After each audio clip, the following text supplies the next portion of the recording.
मनोज जरांगे यांच्या आंदोलनामुळे किंवा त्याच्या आधीच्या सुद्धा मराठा आंदोलनामुळे परत एक अशी प्रक्रिया सुरू झाली की आपलं हित हे भाजपच्या नेतृत्वामध्ये पूर्णपणे साधता येऊ शकणार नाही. जातीवरती जर ही निवडणूक गेली तर त्याचा मवियाला कुठल्याही प्रकारे फायदा होणार नाही.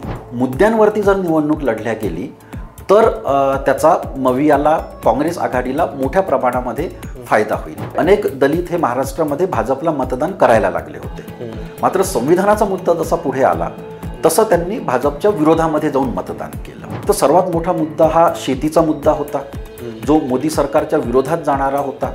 त्यामुळे अनेक मराठा हे त्या मुद्द्यावरती मोदींच्या विरोधात गेले आणि महाविकास आघाडीच्या बाजूंनी आले.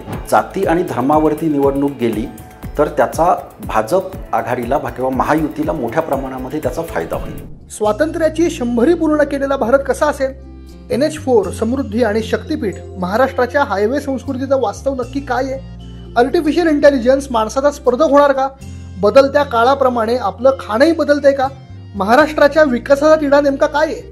अशा असंख्य प्रश्नांची उकल करणारा, विविध रिपोर्टाज आणि दिग्गज लेखकांच्या लेखांनी सजलेला व्हायटल कंटेंट नेटवर्कचा फ्युचरिस्टिक दिवाळी अंक द इनसाइट. अंक घरपोच मागवण्यासाठी डिस्क्रिप्शनमध्ये दिलेल्या लिंकवर क्लिक करा. नमस्कार, द पॉलिटिक्समध्ये सगळ्यांचं स्वागत आहे. येत्या विधानसभा निवडणुकीत जात हा फॅक्टर कसा वर्क होईल यावर आपण आज बोलणार आहोत. माझ्यासोबत आहेत प्राध्यापक परिमल माहेसुदाकर. सर, स्वागत आहे. नमस्कार.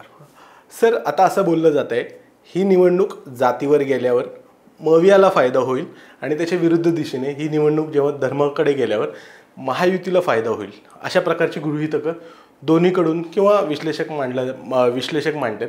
त्याबद्दल तुम्हाला काय वाटतं? आजच्या कॉन्टेक्स्टचा जर विचार केला तर मला वाटतं हे गृहीतक पूर्णपणे चुकीचं आहे की जातीवरती जर ही निवडणूक गेली तर त्याचा मवियाला कुठल्याही प्रकारे फायदा होणार नाही. जाती आणि धर्मावरती निवडणूक गेली तर त्याचा भाजप आघाडीला किंवा महायुतीला मोठ्या प्रमाणामध्ये त्याचा फायदा होईल. जातीवरती निवडणूक गेल्यामुळे मवियाला याचा फायदा होणार नाही, कारण वेगवेगळ्या मतदारसंघांमधलं समीकरण खूप वेगवेगळं आहे आणि तिथे त्या प्रत्येक मतदारसंघामध्ये जातीनिहाय मतदार कशा पद्धतीने मतदान करत आहेत यावरती त्या मतदारसंघाचा निकाल ठरणार आहे. त्यामुळे मराठा OBC हेच जर आपण जातीवरती गेलेल्या राजकारणाचं उदाहरण म्हणून बघितलं तर असे मतदारसंघ हे बहुमतात नाहीत की जिथे फक्त मराठे आणि इतर काही मतांच्या मदतीने मवियाचे उमेदवार निवडून येऊ शकतील. आणि त्यामुळे मराठा OBC असं ध्रुवीकरण जर झालं तर त्यामध्ये भाजपला सुद्धा तेवढाच फायदा आहे. आणि त्यामुळे भाजप सुद्धा अशा प्रकारचं ध्रुवीकरण होऊ नये म्हणून विशेष काही प्रयत्न करत नाहीये. की भाजपचाही प्रयत्न हाच आहे की ध्रुवीकरण व्हावं, OBC मतं ही पूर्णपणे भाजप आणि महायुतीकडे यावीत आणि त्याच्यानंतर काही प्रमाणामध्ये दुसऱ्या बाजूची जी मतं आहेत, विशेषतः मराठा मतं आहेत, ती काही प्रमाणामध्ये काही मतदारसंघांमध्ये स्थानिक समीकरणांमुळे उमेदवारांमुळे ती महायुतीकडे खेचून आणावीत आणि त्यातनं मग संपूर्ण राज्यामध्ये जास्तीत जास्त जात समूह हे भाजपला मतदान करतील हे सुनिश्चित करावं. या प्रकारचे प्रयत्न भाजपकडून होत आहेत आणि त्याच्यामुळे जातीवरती जर निवडणूक गेली तर त्याचा भाजपला हा कुठल्याही प्रकारे भाजपलाच याचा फायदा होईल, हा मवियाला फायदा होणार नाही. मवियाला कशाचा फायदा होईल तर ही निवडणूक मुद्द्यांवरती जर लढल्या गेली, मग ते राष्ट्रीय स्तराचे मुद्दे असोत, राज्यस्तरावरचे मुद्दे असोत किंवा स्थानिक मुद्दे असोत, मुद्द्यांवरती जर निवडणूक लढल्या गेली तर त्याचा मवियाला काँग्रेस आघाडीला मोठ्या प्रमाणामध्ये फायदा होईल. उदाहरणार्थ सोयाबीनचा मुद्दा, सोयाबीन कापूस यांना भाव नसल्याचा मुद्दा, तर या मुद्द्यावरती जर निवडणूक लढल्या गेली तर विदर्भ मराठवाड्यामध्ये काँग्रेस आघाडीला मोठ्या प्रमाणामध्ये फायदा होईल. महाराष्ट्रातले उद्योग गुजरातमध्ये चालले आहेत, या मुद्द्यावरती जर निवडणूक लढल्या गेली तर त्याचा शिवसेना उद्धव बाळासाहेब ठाकरे, राष्ट्रवादी काँग्रेस शरद पवार आणि काही प्रमाणात काँग्रेस यांना त्याचा मोठ्या प्रमाणामध्ये फायदा होईल. तर या पद्धतीने मुद्द्यांवरती जर निवडणूक गेली तर महायुतीला त्याचा मोठ्या प्रमाणामध्ये फटका बसू शकतो. आणि हीच बाब धर्मावरती निवडणूक जाण्याची सुद्धा आहे की धर्मावरती जर ध्रुवीकरण झालं, धर्माच्या आधारावर जर ध्रुवीकरण झालं, तर साहजिकच धर्माच्या आधारावर ध्रुवीकरण म्हणजे आपल्या इथे ते मुख्यतः हिंदू विरुद्ध मुस्लिम असं ध्रुवीकरण होतं आणि त्यामध्ये धर्माचं राजकारण करत आत्तापर्यंत त्याचा फायदा जो आहे तो नेहमीच भाजपला होत गेलेला आहे आणि तोच प्रयत्न आत्तासुद्धा आपल्याला भाजपकडून दिसतो आहे की धार्मिक ध्रुवीकरण करत त्यातनं जास्तीत जास्त मतं मिळवण्याचा प्रयत्न करायचा. त्यामुळे जात आणि धर्म या दोन्ही गोष्टी आजच्या कॉन्टेक्स्टमध्ये त्या नेहमीच तशा असतील असं नाही, विशेषतः जात नेहमीच तशी असेल असं नाही, पण आजच्या कॉन्टेक्स्टमध्ये नक्कीच त्याचा फायदा हा भाजप महायुतीला होऊ शकतो. मला यावर आणखी थोडं डिग डाऊन करायचं आहे. तुम्ही म्हणालात की जातीवर निवडणूक गेली तरी मवियाला त्याचा फायदा होईल, पण आत्ता असं कुठेतरी दिसतंय किंवा चर्चा होते बहुतांश मराठा ती मतं प्लस मुस्लिम मतं एक गठ्ठा मतदान करतील आणि दलित असं कॉम्बिनेशन केल्यावर मवियाला फायदा होईल का? आणि त्याच्या विरुद्ध महायुतीकडे ओबीसी हा तसाच एक मोठा चंक आहे, पण त्याच्या जोडीला कोणकोणते असे जात समूह आहे ज्याने जातीचा फायदा महायुतीला होईल? म्हणजे महायुतीला ओबीसी मोठ्या प्रमाणामध्ये महायुतीकडे जर गेलेत तर निश्चितपणे महायुतीला एक आघाडी किंवा ते अनेक मतदारसंघांमध्ये महाविकास आघाडीच्या अगदी बरोबरीने ते येऊ शकतात. पण महाविकास आघाडीच्या पुढे जाण्यासाठी त्यांना मोठ्या प्रमाणामध्ये आदिवासी मतांची गरज लागणार आणि ओबीसी आदिवासी मतं आणि काही प्रमाणामध्ये मराठा मतं ही जर भाजप महायुतीकडे गेली तर त्याचा फायदा भाजप महायुतीला होणार. मात्र महाविकास आघाडीकडे आपण जसं म्हटलं की दलित, मराठा आणि मुस्लिम ही मतं ज्या पद्धतीने लोकसभा निवडणुकीमध्ये महाविकास आघाडीला मिळाली होती त्या पद्धतीने परत ती जर महाविकास आघाडीला मिळाली तर त्याचा निश्चितच फायदा महाविकास आघाडीला होईल. मात्र हे कॉम्बिनेशन आपण जर बघितलं दलित, मराठा आणि मुस्लिम, तर हे जातीचं ध्रुवीकरण नाहीये, हे धर्माचं सुद्धा ध्रुवीकरण नाहीये. मग लोकसभेमध्ये असं काय घडलं होतं किंवा विधानसभेमध्ये असं काय घडू शकतं की हे तीन समूह हे एकत्रित येऊन महाविकास आघाडीच्या बाजूनी मोठ्या प्रमाणामध्ये मतदान करतील. तर लोकसभेमध्ये हे तीन समूह एकत्रित येण्याकरिता काही मुद्दे होते आणि त्या मुद्द्यांच्या आधारावरती हे तीन समूह एकत्रित आले होते. जर फक्त जातीच्या आधारावरती हे तीन समूह एकत्रित आले असते तर मराठा आणि दलित एकत्र येणं अनेक मतदारसंघांमध्ये हे शक्य नसतं झालं किंवा मराठा आणि मुस्लिम अनेक मतदारसंघांमध्ये एकत्र येणं शक्य नसतं झालं. पण ते मुद्द्यांच्या आधारावरती एकत्र आले. तर एक तर सर्वात मोठा मुद्दा हा शेतीचा मुद्दा होता जो मोदी सरकारच्या विरोधात जाणारा होता. त्यामुळे अनेक मराठा हे त्या मुद्द्यावरती मोदींच्या विरोधात गेले आणि महाविकास आघाडीच्या बाजूंनी आले. दुसरा सर्वात मोठा मुद्दा होता तो संविधानाचा मुद्दा होता आणि संविधानाच्या मुद्द्यावरती दलित आणि मुस्लिम हे मोदींच्या विरोधात जात महाविकास आघाडीच्या बाजूंनी आले. ते जातीच्या आधारावरती नाही आले. ज्यावेळेस आपण म्हणतो की जातीचं राजकारण किंवा जातीच्या आधारावर मतदान, तर जातीच्या आधारावर किंवा धर्माच्या आधारावर मतदान याचा अर्थ असा असतो की माझ्या जातीतल्या उमेदवाराला किंवा माझ्या जातीला जो राजकारणामध्ये, समाजकारणामध्ये, अर्थकारणामध्ये खूप पुढे घेऊन जाऊ शकतो किंवा माझ्यावरती जे दुसऱ्या इतर जातींचं वर्चस्व आहे ते जो तोडू शकतो त्याला मी मतदान करणार, तो जातीच्या राजकारणाचा अर्थ होतो. पण लोकसभेमध्ये ज्या पद्धतीने मतदान झालं तिथे हे फॅक्टर कुठेच नव्हते. त्यामुळे विधानसभेमध्ये सुद्धा परत मुद्द्यांच्या आधारावरती हे समाज घटक एकत्र येऊ शकतात. पण त्याला आपण ना जातीचं राजकारण म्हणू शकू ना त्याला आपण धर्माचं राजकारण म्हणू शकू. मात्र याच्या विपरीत जर हिंदूंचं ध्रुवीकरण झालं तर ते निश्चितपणे धर्माच्या आधारावरती झालेलं ते ध्रुवीकरण असेल. आणि आता हिंदूंचं ध्रुवीकरण करताना दुसरा कोणताही मुद्दा हा भाजप महायुतीकडनं मांडण्यात येत नाही. मुद्दा एवढाच मांडण्यात येतो आहे की जर हिंदूंनी एकत्रितपणे मतदान नाही केलं तर हिंदू पिछाडीवर जाणार. त्याला तथ्य त्यात काहीच नाही आहे किंवा त्याला तर्कसंगत आधार असा कुठलाच नाही आहे. पण असं विशेष एखादं धोरण ते राबवायचं आहे आणि म्हणून हिंदूंनी एकत्रितपणे मतदान करावं अशी अपील कुठेच नाही आहे. फक्त हिंदूंनी एकत्रितपणे मतदान करावं अशा प्रकारची ती अपील आहे. आणि त्या पद्धतीने जर मतदान झालं तर ते निश्चितच धर्माच्या आधारावर ते झालेलं मतदान असेल. गेले काही महिने आपण म्हणजे 2 महिने किंवा एखादा महिना आधी आपण बघितला तर मराठा विरुद्ध ओबीसी या अनुषंगाने ही निवडणूक जातीकडे चालली आहे असं आपण सगळेजण बघत होतो. पण काही दिवसांपूर्वी आता बटेंगे तो कटेंगेचा नारा, एक है तो सेफ याचा नारा, पुन्हा धर्माच्या आधारावर मतं मागण्याचा किंवा ध्रुवीकरणाचा प्रयत्न सुरू आहे असं बोललं जात आहे. म्हणजे मतदार विचार काय करतो आधी? जातीचा आधी विचार करतो की धर्माचा आधी विचार करतो? माझ्या मते मतदार हा या सर्वच बाबींचा तो विचार करतो आणि त्याच्यापैकी कोणत्या मुद्द्याला प्राधान्य द्यायचं हे तो शेवटच्या क्षणी ठरवतो आणि त्याच्यानुसार मग बहुसंख्य मतदार हे मतदान करतात आणि मतदान करताना यातले जवळपास सगळेच घटक ते ध्यानात सुद्धा घेतात आणि त्यामध्ये त्यांचं स्वतःचं हित कुठे आहे हे ते नीट बघतात आणि त्या दृष्टीने ते मतदान करतात. आपल्याला असं बघायला मिळेल की जे ओबीसी मतदार हे सुरुवातीपासून भाजपच्या बाजूनी आहेत, तर ते मतदार हे मराठा ओबीसी वादामुळे परत एकदा ते भाजपला मतदान करणार आहेत. पण मनोज जरांगे पाटील नसते तरीसुद्धा त्या मतदारांनी आधी पण भाजपलाच मतदान केलेलं आहे आणि यावेळेससुद्धा त्यांनी भाजपलाच मतदान केलं असतं.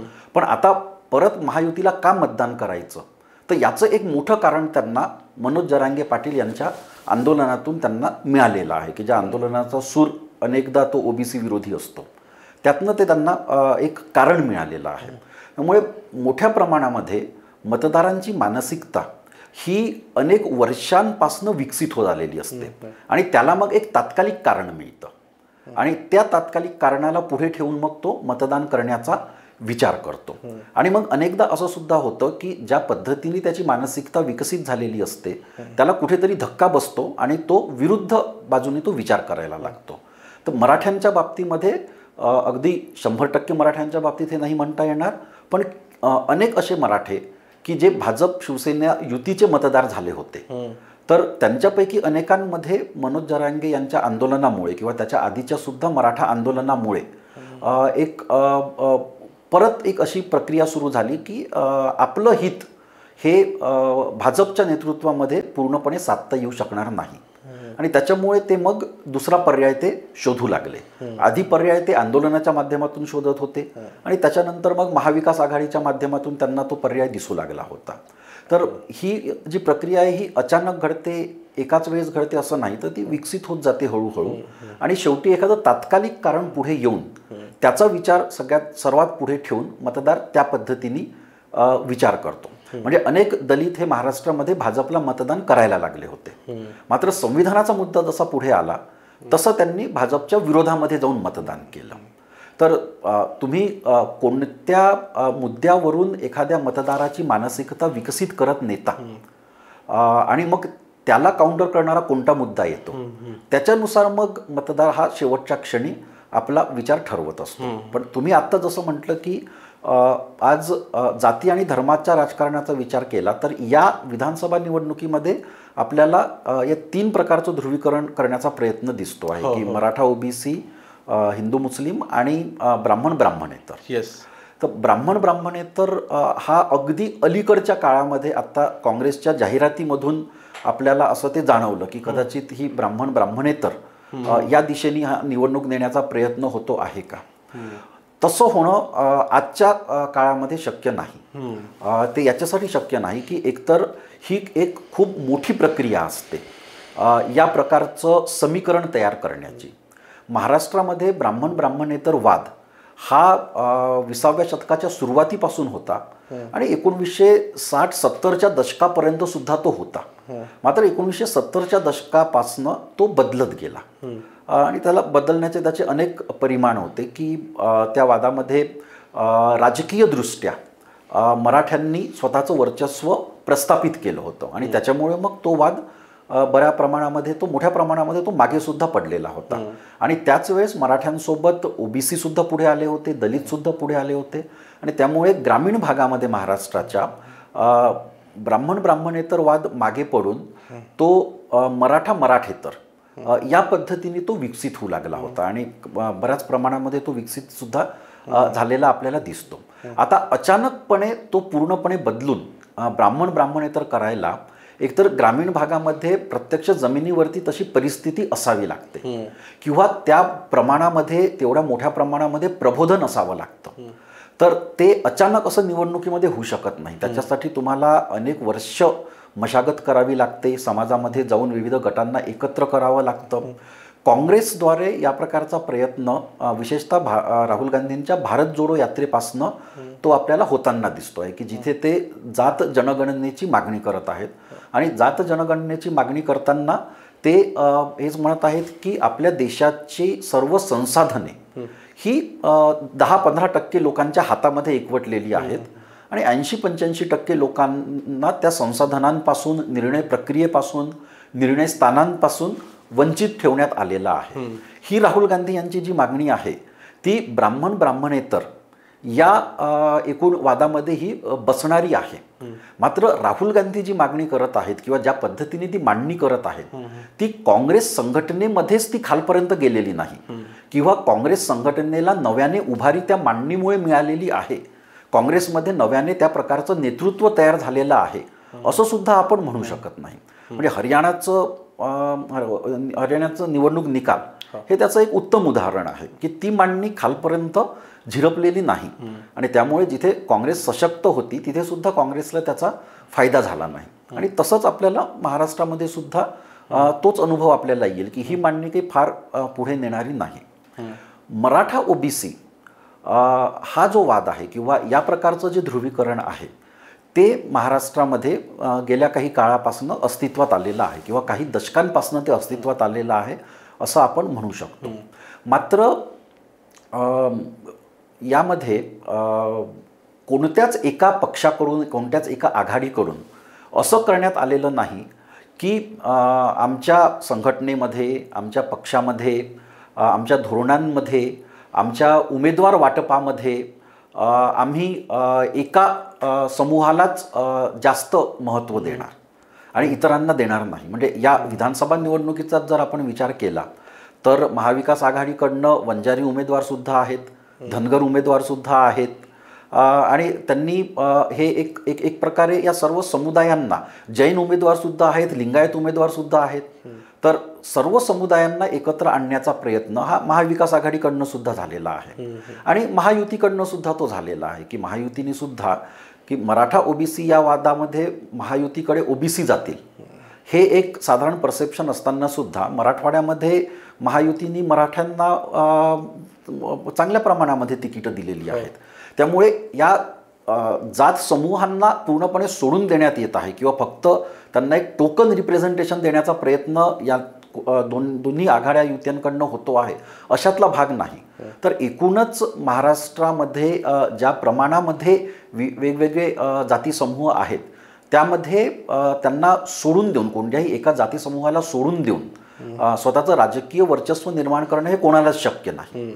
आणि त्याच्यामुळे हा सुद्धा जो वाद आहे मराठेतर किंवा मराठा ओबीसी हा काही मतदारसंघामध्येच आपल्याला अधिक प्रभावीपणे दिसेल, इतरत्र तो तेवढ्या प्रभावीपणे तो आपल्याला दिसणार नाही. कारण राजकीय दृष्ट्या तशी मांडणी करणं हे कोणत्याच पक्षाला आज परवडणारं नाही.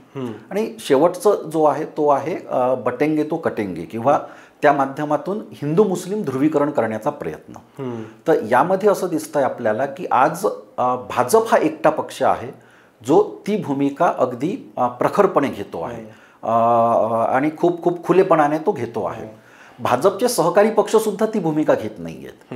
म्हणजे अजित पवार तर मुळीच नाही, त्यांच्याकडनं त्याच्याप्रती नाराजी सुद्धा व्यक्त झालेली आहे आणि शिंदे यांच्या नेतृत्वातील शिवसेनेने सुद्धा तेवढी प्रखर भूमिका जाहीरपणे घेतलेली नाही जी आज भाजप घेतो आहे. आणि भाजपने ही भूमिका घेण्यामागचं एक मोठं कारण हे आहे की भाजपला हे जाणवलेलं आहे की आणि भाजपपेक्षाही माझ्या मते राष्ट्रीय स्वयंसेवक संघाला हे जाणवलेलं आहे की देशभरामध्ये आणि महाराष्ट्रात सुद्धा एका विशिष्ट फ्रेमवर्कमध्ये भाजपचं राजकारण अडकू पाहतंय का, विशेषतः 2024च्या लोकसभा निवडणुकीनंतर, की जी फ्रेमवर्क मूळतः या देशामध्ये काँग्रेसनी, भारतीय राज्यघटनेनी तयार केलेली आहे, किंवा ज्याला एक पुरोगामी आपण एक चौकट म्हणू शकतो, तर त्याच्यामध्ये ते अडकू पाहते का, असा एक मोठा धोका तयार झाला होता. आणि तसं जर झालं तर मग काँग्रेस आणि भाजपमध्ये फरक काय, महाविकास आघाडी आणि महायुतीमध्ये फरक काय, असा एक साहजिक प्रश्न तयार होऊ शकतो. आणि त्यामध्ये स्वतःचं वेगळेपण दाखवण्यासाठी, आणि फक्त वेगळेपण दाखवण्यासाठी नाही तर त्याशिवाय सुद्धा इतर 2 उद्दिष्ट प्राप्त करण्यासाठी. एक की हिंदुत्वाचा बेस हा महाराष्ट्रामध्ये कित्येक दशकांपासून तो विकसित होत गेलेला, आणि आज त्या हिंदुत्वाला ठळकपणे प्रभावीपणे जर पुढे नेण्यात भाजप जर प्रयत्न करत नसेल तर तो बेस दुसरीकडे कुठेतरी वळू शकतो. उदाहरणार्थ राज ठाकरेंची मनसे, कदाचित राज ठाकरेंकडे तो जाऊ शकतो, म्हणजे लगेच नाही जाणार, पण पुढच्या 10-15 वर्षामध्ये जर राज ठाकरेंनी सातत्याने त्या प्रकारचं राजकारण केलं तर तो तिकडे जाऊ शकतो, कारण तो बेस आहे. त्या प्रकारे विचार करणारा एक फार मोठ्या प्रमाणातला मतदार वर्ग आहे, जो जेव्हा महाराष्ट्रामध्ये भाजप शिवसेनेची एकत्र वाढ झाली तर ती भाजप शिवसेनेची एकत्र वाढ आणि हिंदुत्वाची कास धरलेला मतदार वर्ग त्याची वाढ ही एकत्रपणे झालेली आहे. आणि आज त्याला पूर्णपणे सोडून दिलं तर तो भाजपला ते पथ्यावर पडणार नाही. ते स्वतःच विकसित केलेला मतदार वर्ग सोडून देणं असा तो प्रकार होईल. हे एक उद्दिष्ट. आणि दुसरं उद्दिष्ट हे की दीर्घकाळामध्ये भाजपचं राजकारण काय असेल, आणि त्याबाबत लोकसभा निवडणुकीनंतर मोठ्या प्रमाणामध्ये निश्चितच राष्ट्रीय स्वयंसेवक संघ आणि भाजपमध्ये खल झालेला असणार की आपल्याला निश्चितपणे राजकारण कशासाठी करायचं आहे. आणि तिथे एक ठाम मत निर्माण झालेलं असेल की ते आपल्याला हिंदुत्वासाठीच करायचं आहे. त्याचा आज राजकीय फायदा मिळो न मिळो, मात्र ती कसलेली जी जमीन आहे हिंदुत्वाची ती सोडून द्यायची नाही, ती तशीच त्याची मशागत करणं सुरू ठेवायचं. आणि आज ना उद्या परत हिंदुत्वाचा जो रेटा आहे तो पुढे पुढे पुढे नेत जायचा. आणि त्याच्यासाठी भाजप आज या प्रकारची भूमिका महाराष्ट्रामध्ये, किंवा एवढी प्रखर भूमिका प्रथमच महाराष्ट्रामध्ये आपल्याला घेताना दिसतोय. मला जातीवर आणखी एक प्रश्न विचारायचा आहे. समजा म्हणजे महाराष्ट्र हे खेड्यांचं राज्य मानलं, म्हणजे खेड्यांमध्ये जाती प्रबळ आहेत असं बोललं जातं आणि मतदान करताना जातीचा जास्त विचार केला जातं असं बोललं जातं. हा मतदार जेव्हा शहराकडे जातो तेव्हा जातीबद्दलची त्याची भावना हळूहळू बोतट होत जाते आणि तो वर्ग म्हणून विचार करायला लागतो का आणि धर्म म्हणून विचार करायला लागतो का मतदान करताना? शहरी भागामध्ये ज्यावेळेस तो मतदार वर्ग येतो तर त्यावेळेस त्या मतदार वर्गाच्या गरजा या वेगळ्या असतात आणि त्याचा स्थानिक संघर्ष जो आहे तो वेगळा असतो. की ग्रामीण भागामधला त्याचा स्थानिक संघर्ष, स्थानिक स्पर्धा ही वेगळी असते आणि शहरी भागामध्ये आल्यानंतर ती अगदी वेगळी होते. त्यामुळे काही काळापुरतं जात ही संवेदना ही बोथट होऊ शकते, पण ती काही काळापुरतीच, दीर्घ काळामध्ये ती होत नाही. आणि विशेषतः महाराष्ट्रातल्या आणि महाराष्ट्रातल्याच नाही तर देशभरामधल्या सवर्ण मतदारांचं उदाहरण आपल्याला घेता येईल. की देशभरातला सवर्ण मतदार म्हणजे महाराष्ट्रातला ब्राह्मण मतदार, उत्तर प्रदेश बिहारमधला भूमिहार ब्राह्मण ठाकूर मतदार हा शहरामध्ये जरी आला तरी तो आपल्या जातीमधलं स्वतःचं नेटवर्क कायम ठेवत आणि आपल्या जात प्रवर्गाने एका बाजूनीच मतदान करावं यासाठी आग्रही असणारा तो असतो. आणि त्याच्यामध्ये आपल्याला ग्रामीण आणि शहरी असा भेद आपल्याला फारसा दिसत नाही. दलित मतदारांमध्येही आपल्याला हे बघायला मिळेल की शहरामध्ये असणारा दलित मतदार हा स्वतःच्या जातीच्या संघर्षाबद्दल, स्वतःच्या जातीच्या आकांक्षांबद्दल तो जास्त सजग असतो आणि जास्त संघटित सुद्धा असतो. आणि तिथे तो मतदान करताना स्वतःचं आणि स्वतःच्या जातीचं हित पुढे ठेवून तो मतदान करतो. तो तेवढाच फक्त विचार करतो असा नाही, पण तो विचार तो सोडत नाही. त्यामुळे शहरामध्ये आल्यानंतर जातीय संवेदना या पूर्णपणे मागे पडतात किंवा जात हा विचार नसतो मतदान करताना असं मुळीच म्हणता येणार नाही, तो असतो.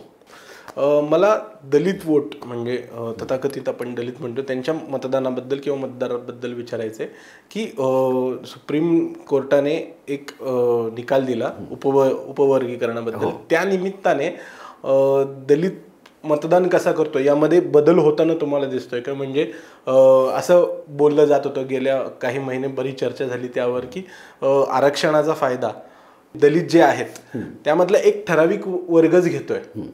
म्हणजे उदाहरणार्थ नवबौद्ध आणि नवबौद्धेतर असं तुम्हाला डिव्हिजन होताना दिसतंय का मतदानाच्या किंवा निवडणुकीच्या अनुषंगाने? तसं होईल का?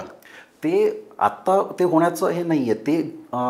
ते विभाजन महाराष्ट्रामध्ये आणि देशातही इतरत्र भारतीय जनता पक्षाने फार आधीपासून केलेलं आहे.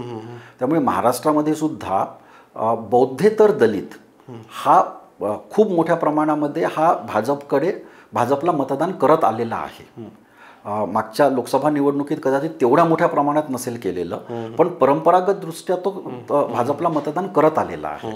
त्यामुळे तो या सुप्रीम कोर्टाच्या निर्णयामुळे ते घडेल असं नाही. तर दलितांमध्येही ज्या प्रकारचं राजकारण विकसित झालेलं आहे, तर मी असं म्हणेल की सुप्रीम कोर्टाचा जो निर्णय आहे तो त्या राजकारणाचा एक परिणाम आहे की ते राजकारण आधी विकसित झालेलं आणि त्या राजकारणाच्या परिणामी ती केस फाईल झाली आणि त्याच्यानंतर सुप्रीम कोर्टाचा तो निर्णय आलेला आहे. तर हे दलितांमधलं जे विविध गटांमधलं जे विभाजन आहे ते आधीच ते होतं आणि या निर्णयामुळे त्याच्यामध्ये फार फरक पडणार नाही. उलट फरक पडलाच तर तो फरक अशा पद्धतीने पडेल की महाराष्ट्रातला नवबौद्ध मतदार जो काँग्रेसपासून दुरावलेला होता आणि मधल्या काळामध्ये तो बहुजन समाज पक्षाकडे मोठ्या प्रमाणामध्ये गेला होता, त्याच्यानंतर तो प्रकाश आंबेडकरांच्या वंचित बहुजन आघाडीकडे मोठ्या प्रमाणामध्ये गेला, तो आज विचार करेल की या पक्षांकडे जाण्यात आपलं हित आहे की महाविकास आघाडीकडे जाण्यामध्ये आपलं हित आहे. आणि लोकसभेमध्ये ज्या पद्धतीने तो महाविकास आघाडीकडे गेला तर जर हा मुद्दा बनला तर त्याचा फायदा हा महाविकास आघाडीला होऊ शकतो. पण तो परत दलितांमध्ये कशा पद्धतीने प्रचार केला जातो की तुम्ही जमिनीवरती जाऊन विविध गटांमध्ये जाऊन कशा पद्धतीने हा मुद्दा मांडता त्यावरती बरंच काही अवलंबून असेल.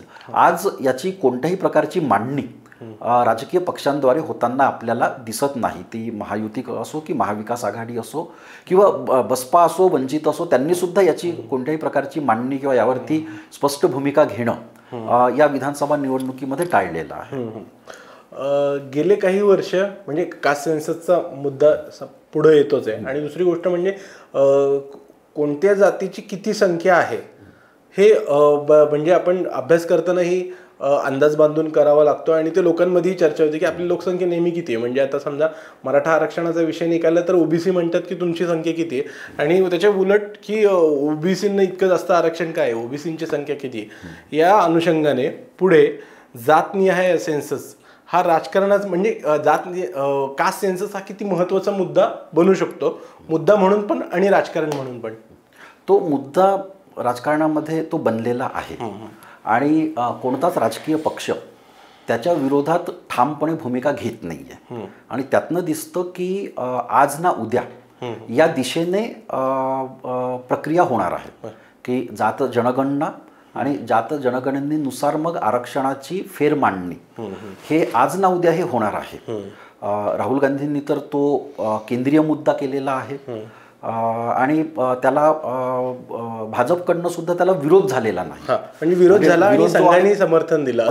तो आडवळणाने तो विरोध आहे. तो आम्ही करणार नाही, करायला नको असं स्पष्टपणे म्हटलेलं नाही.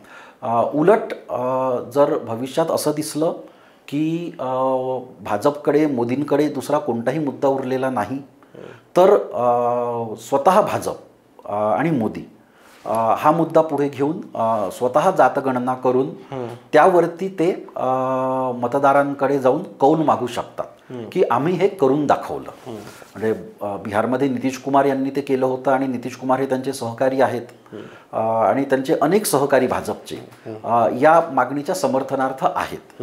आणि स्वतः मोदी हे एवढे हुशार राजकारणी आहेत की या मुद्द्यावरती निवडणूक फिरवता येते हे जर त्यांच्या लक्षात आलं तर किंवा हा मुद्दा पूर्णपणे आपल्या विरोधात जाऊ शकतो हे जर त्यांच्या लक्षात आलं तर ते स्वतः हे करतील.